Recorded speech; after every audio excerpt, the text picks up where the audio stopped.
Selamat datang semua ke perbincangan kita. Okey, hari ini kita dah sampai ke penghujung siri kita, iaitu bab 10, kecemerlangan Malaysia di persada dunia. Ya, betul tu. Kita akan sama-sama lihatlah bagaimana Malaysia mengemudi pelbagai isu antarabangsa.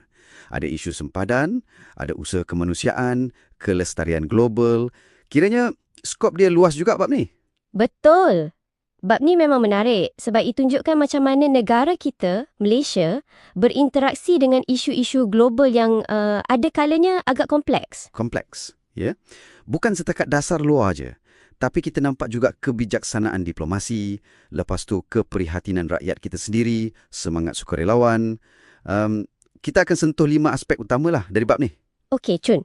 Sekarang mari kita bincangkan bab 10.1, Malaysia dalam isu global contemporary. Baik. Kita mula dengan cabaran yang paling dekat dengan kita, iaitu isu sempadan, pertindihan wilayah. Contoh yang paling kita ingat mestilah tuntutan bertindih Pulau Batu Putih dengan Singapura tu. Yang tu memang hangat dulu kan? Kes ni kan dibawa sampai ke Mahkamah Keadilan Antarabangsa, ICJ. Dan pada tahun 2008, Mahkamah putuskan hak kedaulatan pulau tu milik Singapura. Jadi kita terima keputusan tu. Ya, keputusan ni penting sebab ia tunjukkan komitmen Malaysia untuk selesaikan pertikaian cara aman ikut undang-undang antarabangsa. Faham. Tapi isu sempadan bukan dengan Singapura je kan? Macam Kepulauan Spratly tu di Laut Cina Selatan. Rasanya lagi rumit. Tepat sekali. Spratly ni, dia punya tuntutan bertindih tu melibatkan bukan saja Malaysia. Tapi ada China, Vietnam, Brunei, Filipina pun ada. Ramailah. Kenapa penting sangat pulau-pulau kecil tu? Sebab dia bukan sekadar isu wilayah, tapi ia melibatkan laluan perkapalan yang strategik dan juga potensi sumber asli macam minyak dan gas. Malaysia sendiri dah tegaskan tuntutan kita ke atas sebaharian kepulauan tu sejak tahun 1979 lagi. Jadi nak urus isu macam ni memang perlukan diplomasi yang sangat berhati-hati. Okey, kita beralih sikit dari geopolitik ke ekonomi pula. Isu kempen anti minyak sawit selalu kita dengar ni, terutamanya dari negara barat. Macam mana Malaysia handle benda ni? Ikut perbincangan dalam bab ni. Ya, kempen ni selalunya ada kaitan dengan persaingan minyak sayuran lain dan juga isu alam sekitar lah. Kononnya penanaman sawit tak lestari. Jadi apa respons kita? Malaysia tak duduk diam. Kita lawan balik dengan fakta dan tindakan. Kita promosikan kelestarian industri sawit kita melalui skim pensijilan. Dulu sukarela, sekarang dah wajib. Minyak Sawit Mampan Malaysia atau MSPO. MSPO tu ya. Ini bukan setakat nak jawab kritikan je, tapi langkah strategik untuk tunjuk kita ada standard, kita serius pasal kelestarian. Kita juga tekankan amalan pertanian baik, GAP. Selain ekonomi, bab ni ada sentuh isu sosial rentas sempadan. Pemerdagangan orang, penyakit berjangkit. Ini pun isu global yang kita hadapi juga kan? Betul. Malaysia ni kadang-kadang dilihat sebagai negara transit untuk sindiket pemerdagangan orang. Jadi untuk lawan jenayah ni, kita ada Akta Anti Pemerdagangan Orang dan Anti Penyeludupan Migran. ATPSOM 2007. Akta tu bantu macam mana? Akta ni bagi kuasa lebih sikit pada pihak berkuasa untuk bertindak. Lepas tu, pasal kesihatan pula macam HIV AIDS. Malaysia kerjasama rapat dengan WHO, Pertubuhan Kesihatan Sedunia. Kita ada lancarkan Plan Strategik Kebangsaan Mengakhiri AIDS, NSPEA nama dia. Target dia nak tamatkan wabak ni menjelang 2030. Okey, banyak isu global contemporary tu. Sekarang mari kita bincangkan bab 10.2, peranan Malaysia dalam hubungan ekonomi antarabangsa. Dalam ekonomi, Malaysia ni konsistenlah amalkan dasar ekonomi terbuka. Kita sentiasa cari jalan nak luaskan pasaran antarabangsa kita. Satu inisiatif penting peringkat serantau ialah AFTA, Kawasan Perdagangan Bebas ASEAN. AFTA ni dah lama kan? Sejak bila ya? Sejak 1992 lagi. Tujuan dia jelas nak jadikan ASEAN ni satu blok pengeluaran yang kompetitif. Jadi boleh tarik pelaburan asing dan pada masa sama galakkan perdagangan antara negara anggota ASEAN sendiri. Okey, itu AFTA untuk dalam ASEAN. Kalau hubungan ekonomi kita dengan negara luar rantau ni pula macam mana? Penting juga kan untuk kita faham jaringan ekonomi kita? Memang penting. Malaysia aktif dalam forum antarabangsa. Contohnya APEC, Kerjasama Ekonomi Asia Pasifik. Forum ni hubungkan kita dengan ekonomi-ekonomi besar dunia. Selain tu, ada juga kerjasama segitiga pertumbuhan. Segitiga pertumbuhan. Macam mana tu?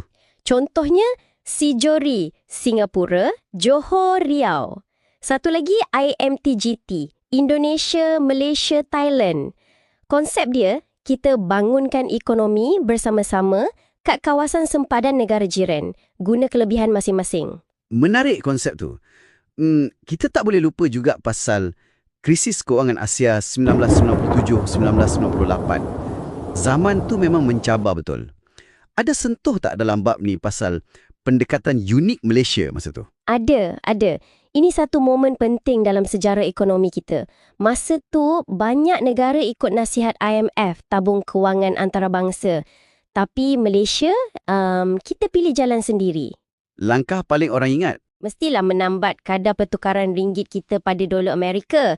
RM3.80 untuk $1 AS.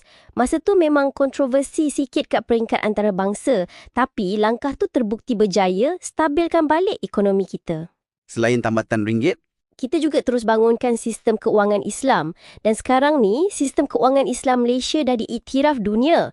Penubuhan INCEF pada 2006, Pusat Antarabangsa Pendidikan Keuangan Islam tu kira bukti komitmen kita lah. okey, jelas pasal ekonomi. Sekarang mari kita bincangkan bab 10.3. Pelibatan rakyat dalam isu kemanusiaan dan keamanan. Bahagian ni saya suka sebab dia tunjuk peranan orang biasa, rakyat macam kita, bukan kerajaan je. Betul tu. Kat sini kita nampak semangat kesukarelawanan, keprihatinan rakyat Malaysia. Isu Palestin contohnya. Isu ni sentiasa dekat di hati ramai rakyat Malaysia kan? Ya, betul. Banyak NGO kita aktif.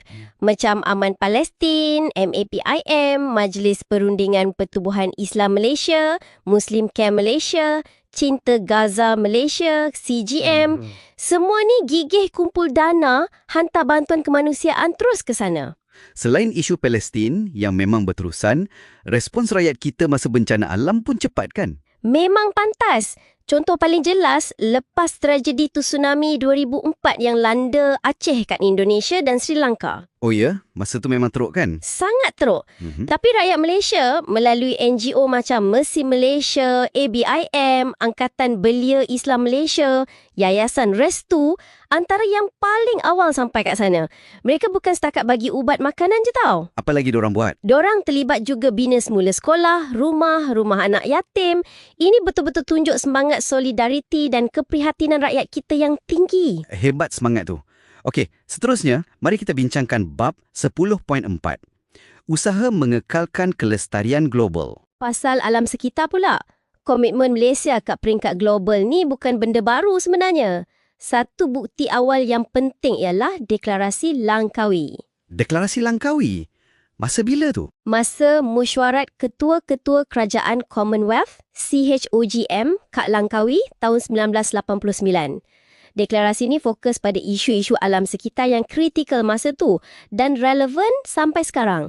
Macam kesan rumah hijau, biodiversiti yang makin pupus, pentingnya urus hutan secara lestari. Okey, yang tu pasal dasar. Ada satu lagi yang menarik tapi rasanya tak ramai tahu. Pasal penglibatan Malaysia dalam penyelidikan ke Antartika. Apa kita buat kat benua sejuk tu? Ini menarik. Malaysia pandang Antartika ni sebagai warisan sejagat. Maksudnya tanggungjawab bersama untuk jaga. Jadi sejak 1999 lagi, kita dah mula terlibat aktif dalam penyelidikan saintifik kat sana. Penyelidikan pasal apa? Selalunya berkaitan perubahan iklim, kajian alam sekitar. Untuk sokong usaha ni secara berterusan, kita tubuhkan Yayasan Penyelidikan Antartika Sultan Mizan, YPASM. Ini tunjuk komitmen jangka panjang kita lah dalam menyumbang kepada sains global. Okey, faham. Sekarang, mari kita bincangkan bab 10.5. Wawasan Malaysia menuju masa hadapan. Ini bahagian terakhir bab ni. Ya, wawasan masa depan Malaysia ni banyak berkait rapat dengan ASEAN, terutamanya dengan penubuhan Komuniti ASEAN pada 2015. Komuniti ASEAN tu apa sebenarnya? Dia macam satu kerangka kerjasama yang lebih mendalam. Ada 3 tiang utama atau tonggak: politik, keselamatan, ekonomi dan sosio-budaya. Tujuan besar dia nak eratkan lagi integrasi serantau supaya rantau kita ni aman, stabil dan makmur bersama. Selain integrasi ASEAN yang luas tu, ada tak isu-isu spesifik lain yang Malaysia fokuskan untuk masa depan, terutamanya dalam konteks rantau? Ada keselamatan makanan. Contohnya, itu sangat kritikal. Malaysia kerjasama dalam ASEAN untuk wujudkan simpanan beras kecemasan ASEAN. Kiranya macam buffer stock lah kalau ada krisis bekalan. Macam persediaan lah ya. Betul. Lepas tu, isu alam sekitar rentas sempadan, macam jerebu. Itu pun kita tangani secara bersama melalui perjanjian ASEAN mengenai pencemaran jerebu merentas sempadan. Baguslah ada kerjasama macam tu. Kalau dari segi keselamatan yang lebih luas dan hubungan antarabangsa secara umum, apa pendirian Malaysia? Kita secara konsisten sokong Zon Bebas Senjata Nuklear Asia Tenggara, CANFZ. Perjanjian ini ditandatangani tahun 1995 lagi. Kita juga sentiasa aktif dalam pertubuhan antarabangsa macam PBB dan OIC. Aktif tu maksudnya ikut je ke? Tak semestinya. Malaysia ni dikenali juga sebab berani bagi pandangan kritis. Contohnya, pasal isu kuasa veto dalam Majlis Keselamatan PBB tu, kita antara yang lantang bersuara. Dan tentulah, cabaran yang sentiasa ada macam isu hak asasi manusia, pengurusan pendatang asing tanpa izin atau parti, itu semua sentiasa dalam radar kita. Okey, jadi secara keseluruhannya kan, bab 10 ni memang tunjuk betapa luas dan signifikannya penglibatan Malaysia kat peringkat dunia. Daripada uruskan isu sempadan yang rumit, sumbangan ekonomi, kerja kemanusiaan, sampailah ke usaha kelestarian alam. Macam-macam peranan kita mainkan. Sememangnya, ia bagi kita gambaran sebuah negara yang dinamik, sentiasa berusaha nak seimbangkan antara kepentingan negara sendiri dengan tanggungjawab antarabangsa. Ini tunjukkan satu kematangan lah dalam Malaysia mengendalikan hubungan luarnya dalam dunia yang sentiasa berubah-ubah ni. Betul. Terima kasih banyak-banyak kerana sudi mengikuti perbincangan terakhir kita dalam siri ini. Harapnya perkongsian ini bermanfaatlah untuk anda semua dan bagi sedikit perspektif baru tentang kedudukan Malaysia di mata dunia. Perjalanan negara kita di pentas global ini pastinya akan terus berkembang, dibentuk oleh aspirasi kita dan juga realiti antarabangsa yang sentiasa berubah.